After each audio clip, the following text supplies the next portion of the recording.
Don't worry about the title of today's episode of Life's Potluck Buffet too much. You're still going to be able to get those chocolate chunk cookies you were looking for. But there are other cookies that have been around with us that I think most of us don't really want, that are going to go away, but what they will be replaced by is going to be quite interesting. So stick around for today's episode of Life's Potluck Buffet. I'm John Paulus. Thanks for joining me. I'm talking about browser cookies, web cookies, HTML cookies, whatever you want to call them. For a long time, we have been hearing about how they are going to go away. In particular, the third-party cookies.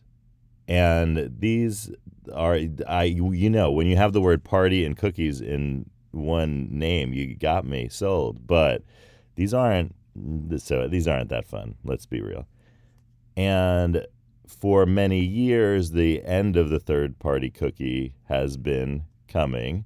And probably this is 2024. There's a good chance that the third-party cookies are going to go away this year. At the very least, Google has a plan to eliminate third-party cookies and replace them with something else, which I'll talk about later on this episode. But first, what are these cookies and why are they cookies? Well, that's all down to a guy named Lou Montulli. It's kind of cool when you could trace something to one person in history. But Lou Montulli was working for one of the early web providers, and they were trying to figure out a way to make this work financially.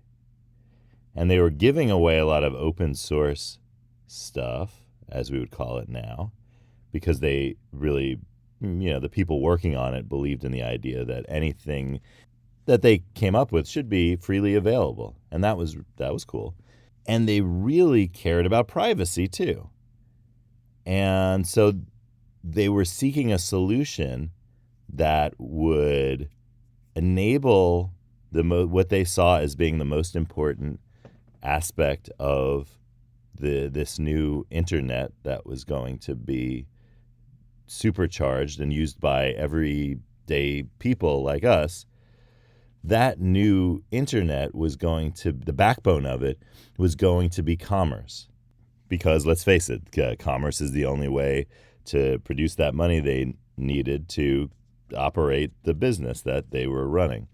And so they knew that this would be the backbone of the internet, and they were pretty spot on there.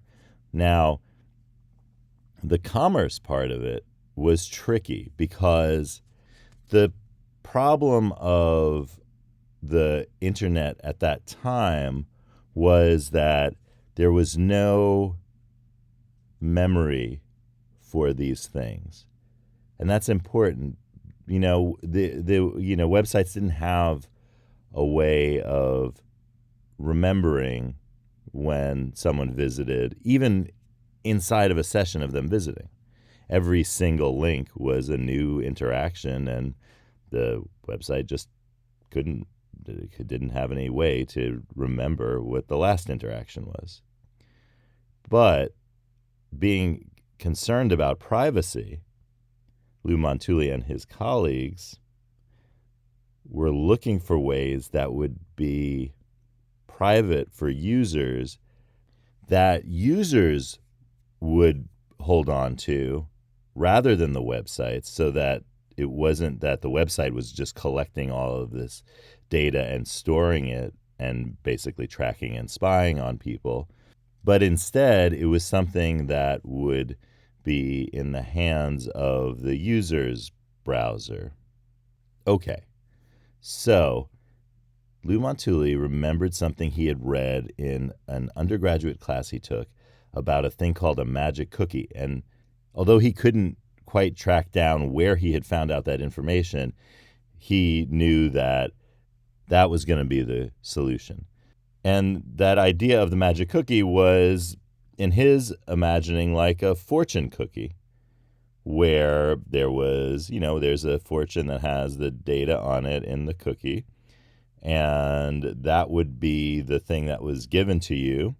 And when a website interacted with you, it could get that information from its cookie that it had left so with you, so that you would then be recognizable to the website without the website itself storing data about you. So that was the ideal goal of the cookie, enabling websites to work and remember that you had logged in or were logged in, because it's not just a matter of I close my computer and log in and I have to re-sign in. Websites couldn't remember logins without these kinds of cookies. If you clicked on anything, they would not know that you were still logged in. So because there was no memory there on the website, and so there's no way for it to remember that you're logged in.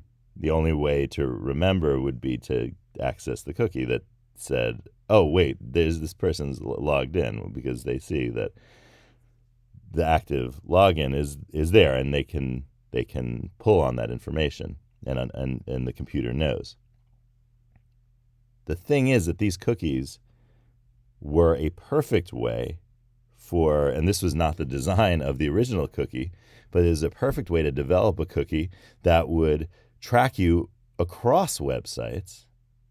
And that is exactly what has happened with cookies and the internet. And so here we are in 2024, and we still have these cookies around that are still tracking us. And I read a really good Consumer Reports article about how they tested to see if, when you opt out of cookies, now there are these banners that pop up, required by law, an international law really, that the European Union really pioneered the terms of. And those banners give you the option to opt out of cookies, of third party, mainly third party cookies. I mean, there are some functional cookies that, the website wouldn't work without them. So, and those aren't the problem here, because, you want to know that you're still logged in, or that your shopping cart has that thing you just clicked on, which it wouldn't know otherwise. So those are not what we're talking about. What we're talking about are cookies that companies that have no relationship to you or to your browsing can deliver advertising on sites, because the tracking cookies have been doing exactly that. They have been tracking your activity in your browser, through your browser, across all of the sites that you were going to, and putting it all together into a profile that then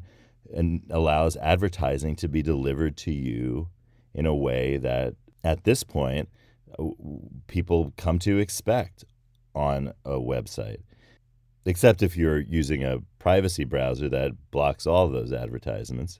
But since we know that commerce and e-commerce is the backbone of everything going on with organizations, companies that provide free services, they have to make money somehow, and that somehow has been and will be forever, or if not a very long time, commerce.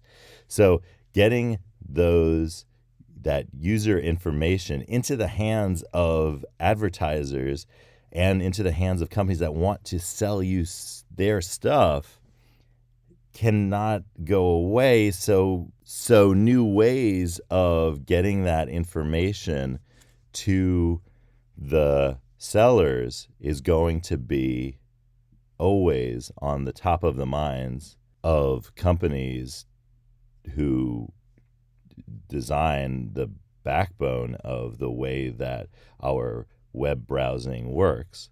And the newest way seems like it's going to be modeled on something like the New York Stock Exchange, so that each browser is going to have a set aside space that is going to act like a stock exchange, where basically you are the buyer of advertising services, and the advertising services are sellers of it, and there will be an auction for those services that your browser will be bidding on. And that is supposed to be more private because it's not going to make your browser uniquely identifiable.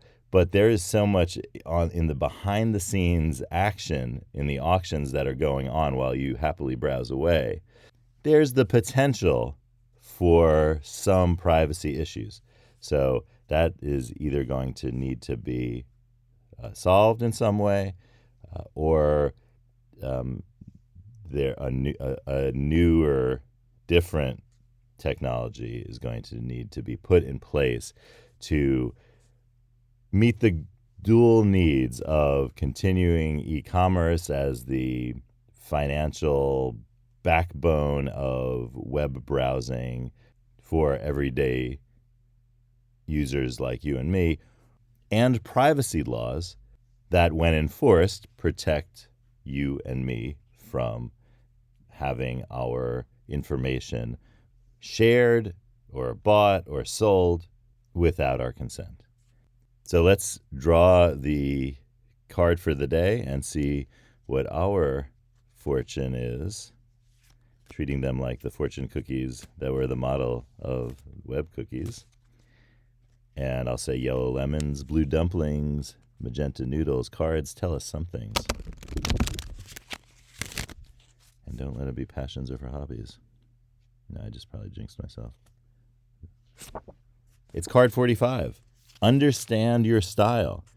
Start to explore why you do everything you do, what shows you watch, what you read on a daily basis, even what toothpaste you use and why. This is a good card, cards, because this is exactly what the tracking cookies do. How do you like that? Boy, always a surprise with the Life's Potluck Buffet cards. So card 45, understand your style. Be your own tracking cookie and think and only share that information with yourself and figure out why you do it. Even if it's as simple as what toothpaste you use, saying and explaining why you make that choice and what it means about you clarifies future choices and the process you use to make future choices. So I hope you have a great day, and I'll see you tomorrow on Life's Potluck Buffet.